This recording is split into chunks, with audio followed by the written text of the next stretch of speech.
Today's video, I want to talk about complex PTSD and one piece or one layer of complex PTSD, which is having zero trust. And more importantly, I want to talk about what you can do if you are feeling like this zero ability to trust is ruining your life. So, with that in mind, let's get started. If you've been in a relationship with a narcissist, they break the foundations of your ability to trust people, right? I mean, after all, you should have 100% trust in them. You did have 100% trust in them, and it was destroyed in ways that if you were to explain to people that didn't go through it, they would have a hard time believing it. The truth is that there can be no real trust or stability when it comes to narcissistic abuse, because one of their core tactics that they use to control you is by destabilizing you. They need you to be confused, upset, off-centered. They put you through a cycle that breaks your ability to feel grounded in your ability to trust. So they push you away by their abuse. They are cruel, they are mean, they are demeaning. And then when you have one foot out the door, they flash the glimpses of who they were in the beginning and suddenly are so nice and are suddenly everything you wished they had been the whole time. You start trusting it and trusting it and trusting it. And what do? Right when you drop all of your walls and you fully trust again, the devalue, the cruelty, the abuse begins again. And it's push and pull with cruelty and kindness, causing you to want to leave, causing you to trust over and over again until your compass on what you can trust is broken. And then when you try to bring this to their attention, right, and explain to them what they're doing, they deny you that reality in such a way that you wind up questioning yourself, your sanity, instead of their behaviors. And that's exactly what they want to do, because by destabilizing you, you are easier to control, right? So that's how you were for a long time. You broke out of that relationship, and now you're in complex PTSD, and what happens? Because of the trauma, because of the horror of what would happen when you would trust, right? When you would trust, something horrible would happen.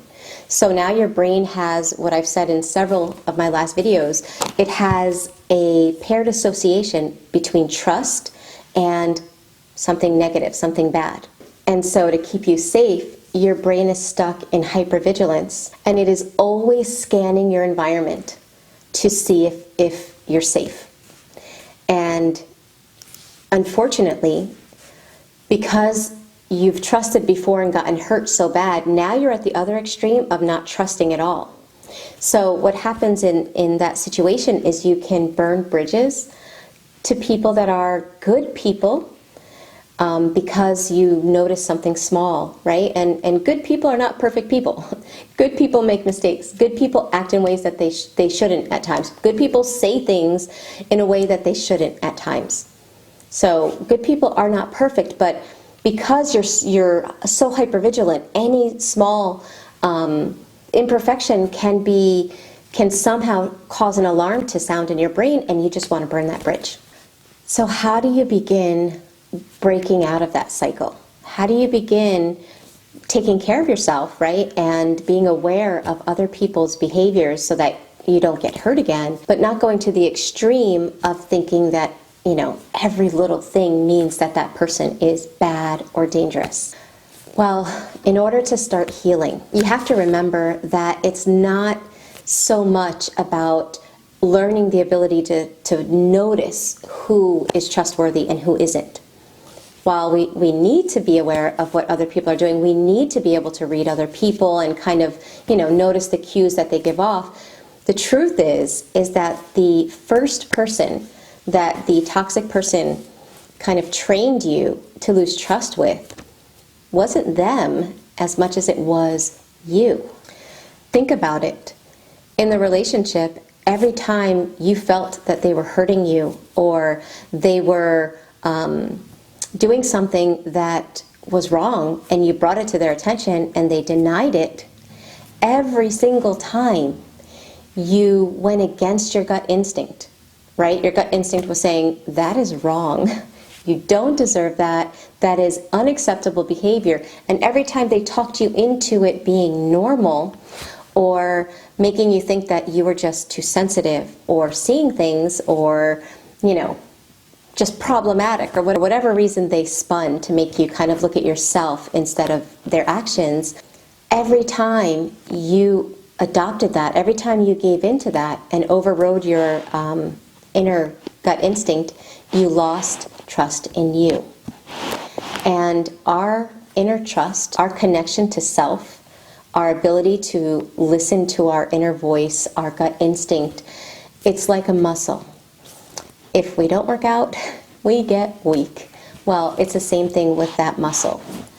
Our sense of trust, if we don't utilize it, that inner voice gets so low that we barely hear it. So if this is resonating with you and you want to know how to have healthy relationships and how to be around people without this this intense fear, right? Because you have no trust and you're not able to just be yourself because you're constantly scanning. And I'm actually going to do another video on hypervigilance, which is another sign of complex PTSD. But if you're still stuck in those things, in those behaviors, in those thoughts, the first thing you want to do is to start strengthening that inner muscle. And the way you do that is by starting to check in with self. Okay? So if you're trying to trust other people, if you want to trust other people and you're having difficulty, when you are around other people, start checking in with self. In other words, you're around someone, ask yourself, how do I feel right now? You notice something that they did, right? You notice a behavior that they did. Let's say they did or said something you didn't like, even if they're a good person. Let's say they did or said something you didn't like. If you have zero trust, you're going to just cut them out of your life. Which means down the road, you're going to have nobody in your life, right? So in order to change that, somebody good says something to you that you didn't like, you ask yourself, what am I feeling? That's the first step, is to notice what's coming up inside of you. It could be you feel disrespected, you feel offended, you feel taken for granted, you feel misunderstood. It could be anything, but you need to know what emotion is coming up so that you can work through it instead of having that emotion take over and make your decisions for you. Okay, so once you know what that feeling is, validate it. Don't try to override it. Don't tell yourself, oh no, but I shouldn't feel that way.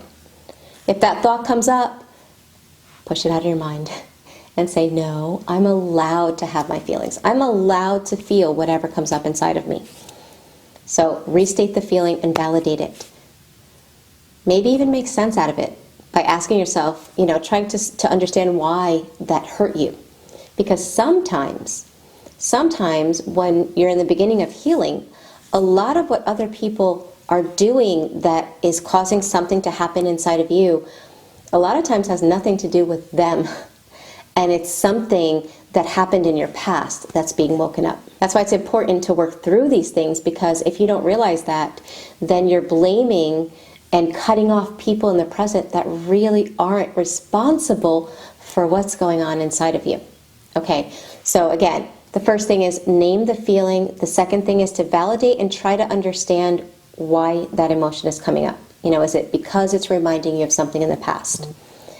The third thing that you'd have to do in order to work through these emotions so that you can learn how to trust again is you need to ask yourself, what do I need right now to feel okay? It might be that you need to do something. It might be that you need to say something to the person. It might be that you need to look at it a different way. I don't know. But you have to ask yourself, what do I need? And let's say what you need to do is speak up and tell this person, right? I need to tell them that hurt my feelings. Well, the last step is to allow yourself to do that. Allow yourself, listen to yourself. If your inner self says, I need to do this to feel good, and you don't listen to yourself, you're not going to build your trust muscle. your inner trust muscle. You have to see what your inner self needs and then give that to yourself, and then evaluate how good it feels to have shown yourself that self-respect and that self-care. Okay, each time you do that, you are working through your feelings. And the good part is that with the healthy people in your life, if they are good and healthy people, when you do that, they will handle it in a healthy way. How will healthy people respond? Well, they'll apologize. They'll show that they're sorry, not only with their words, but their actions. They will listen and validate your feelings, okay? That's how we start building normal, healthy relationships. It's not by never having things to talk about or work through. It's about learning how to trust ourselves, how to listen to ourselves so that we can work through the things that come up. Now, if this person is not healthy, okay, and you tell them something and you share your feelings with them, you will be able to tell by their reaction that they are not healthy. So, for example, recently, one of my clients was telling me about a circumstance that happened in a different online group, not the 3-month online workshop that she's in with me, but it's a different group that she's in. There was a problem in that group, so someone mentioned it to the person that was in charge of the group. You know, I feel this. This is how I feel. And rather than being heard and respected, that person's feelings were left invalidated, and then they were treated in a very kind of shunned way. So why am I saying this? I'm saying this because as you're working through these things, and as you are listening to yourself, checking in with self, and asking yourself what you need, and then doing what you need, some situations are going to come up that are going to allow you to work through, you know, the challenge or the misunderstanding in a mature, respectful way. However, there are going to be times when you do the same process, and it's going to result in the other person showing who they are. And it's important to recognize and be prepared for those things to happen. And you have to remind yourself that it's at those times that it has nothing to do with you. There are unhealthy people that are going to react to your healthy behavior, to your healthy sense of trust of self. And that's okay. They're allowed to respond or react however they want. But the more you trust yourself, the more you listen to yourself, the more you act in harmony with what your inner self wants and needs, you will start rebuilding the trust that was shattered. And the first place, again, that we start rebuilding that trust is within ourselves. Again, if you are struggling with the side effects of narcissistic abuse, you're healing and you feel like you're not going fast enough, please make sure to check out the 3-month workshop that is coming up. In fact, the next one starts in November. The current one that is about to finish up in about 3 weeks is full of people from all over the world, and it's amazing to see a group of people come together that start out as strangers and wind up just validating, supporting each other, and growing in their healing journey together. Again, my next class is available in November, and seating is limited. So if it's something you're interested in, make sure you check out that link in the description box below.